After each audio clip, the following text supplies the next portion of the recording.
Depending how you judge it or how you read it, the Ukrainian attempt to retake Kherson is looking extremely successful.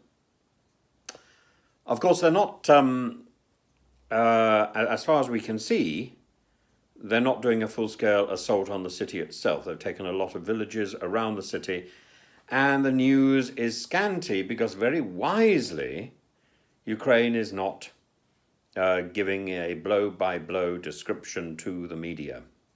Very wisely.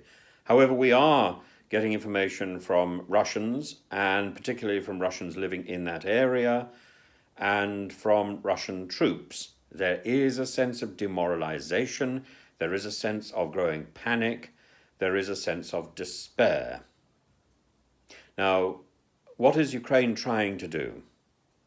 On the one hand, it could be literally trying to retake Kherson. On the other hand, it could at the moment be testing the Russian defenses, seeing whether or not that level of morale, which is judged to be low, is indeed as low as it is rumoured to be, and seeing just how jumpy the frontline soldiers have become.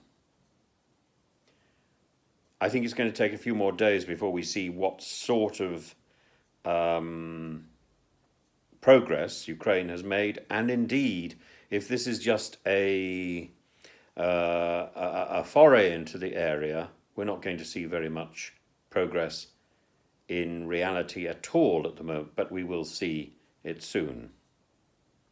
That is, of course, unless Russia finds an alternative way of responding, perhaps with missiles, but they would have to be very carefully targeted so they didn't destroy their own troops and their own people. As if Putin cares.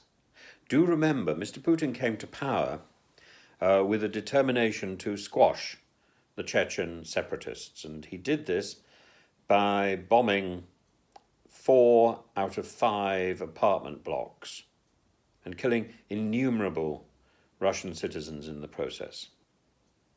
Mr. Putin is quite happy to sacrifice anybody to get his desired aim. And with that comment, of course, let's not forget the oil tycoon who disagreed with Mr. Putin and strangely fell to his death a couple of days ago.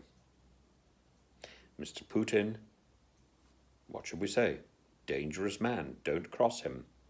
But I think today, on the anniversary, if you're working in, well, it depends which calendar you're working in, because of course the calendars have changed so much since the Battle of Actium, but today would theoretically be the anniversary of the Battle of Actium. And certainly if Boris Johnson were still in power, he is sort of, I'm sure he would be celebrating the fact that the Ukrainian army is making an advance on this of all days.